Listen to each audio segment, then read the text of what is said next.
CMUEagles.com with Central Methodist women's soccer coach Dan Schmidlin on Thursday afternoon. Your team picked up a 5-4 victory in overtime last night against Lindenwood Belleville. Your general thoughts from the win? To be honest, it was probably the most exciting game I've ever been a part of. There was a lot of goals scored, and it was just scoring the tying goal with 2.7 seconds left.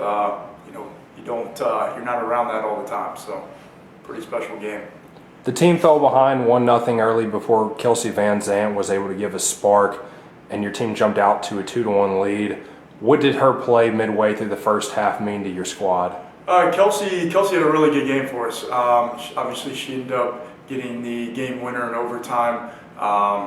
She had we had a nice sequence on it. I thought we did a good job playing out of the back, and found Boyer made a nice ball through their back line to Kelsey running through, and good composed finish. But the timing of the whole sequence was really good. Definitely wasn't our best game, but some good moments throughout the match.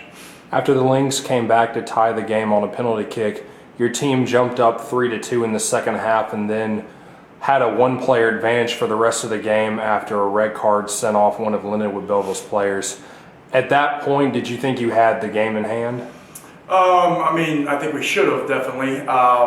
We kind of didn't really play soccer after that. We just started kicking the ball, and we weren't connecting passes.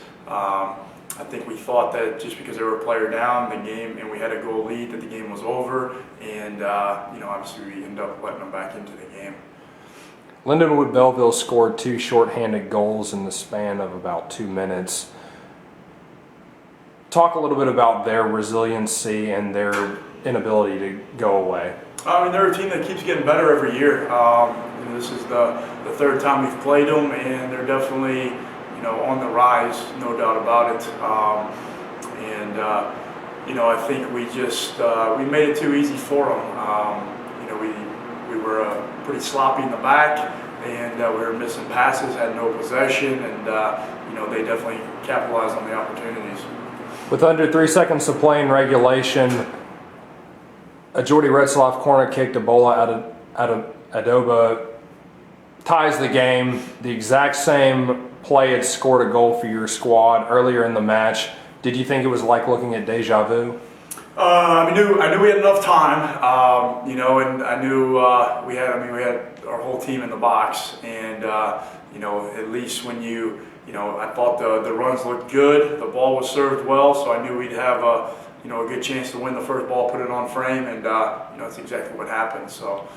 And your team's reaction after scoring the tying goal with 2.7? It was huge. I think since I've been here, we've had several overtime wins and everything like that, but to come back and tie a game with 2.7 seconds, you don't see that very often. So it was a pretty special moment, I think, for these girls, and hopefully you can just see from their celebration how close these girls have become throughout the year. So that's nice to see.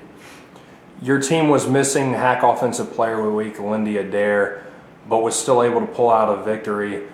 First, what does it say about your team's ability to spread the ball around and have depth, as you had 2 players that scored 2 goals last night? Yeah, I think we got a lot of good attacking options. I think we're good on corners, and Bola is a great asset on corners just because she's very tall and good size in the box, and times her jumps well, and good technique on her heading. So I think we got a lot of good attacking options. I think we were kind of missing Lindy through a stretch of the game, but I think we had a lot of good attacking entries into the final third, and a lot of good moments created by a number of different players. In the sudden death period, Van Zant scores her second goal of the match, the golden goal. What did you see on the play and your team's elation afterwards? We got the ball out to her wide, and she's deadly 1v1 in wide area, especially. She gets space, and she just beat the girl, and with her speed and athleticism, once she beat that defender and got in, the rest is history. She's done it multiple times, throughout her career here at CMU, and again, the team, just went charging after her. So, you can see how close the team's, gotten over the course of the year. If that was early on, I think everybody would be happy, obviously, but, they really came together and really all, attacked Kelsey. So It was your team's second straight game playing in extra time. What did it mean this time, though, to pull out a victory instead of ending with a tie? Anytime you go to, extra time, I think I liked how we played at Avila. I thought we were good enough to get a win on the day. Obviously it wasn't, meant to be that day, but, I feel confident with this team every game. I think they can, win every game in regulation, or, if it takes overtime, it takes overtime. But, it's a truly unpredictable game, no doubt about it. And, I'm just proud of how hard they fought for the entire match. Central Methodist travels to 22nd ranked Graceland on Saturday. First, talking about Graceland, what makes them such a formidable opponent, and what have you seen from them on film? I think they got a good attack too. They're kind of similar to us, I think, and I think our back four has been playing really good. I think Meredith's been really good in the net. I know we gave up 4 goals yesterday, which was it was a tough game back there, but I think that it should be a pretty similar. I think teams want to do similar things. Both want to get the ball into their attacking half and then run at players and get a lot of numbers and overloads and create a lot of goal scoring opportunities. So hopefully we'll keep working with our back line and Meredith and keep working on our attack over the next couple of days here before we go play. What would a win at Graceland mean for this team's momentum, having played so well lately? Be huge. Definitely, keeps us alive for postseason. We definitely have a good chance to go on the road and get a result. I think, Graceland's struggling.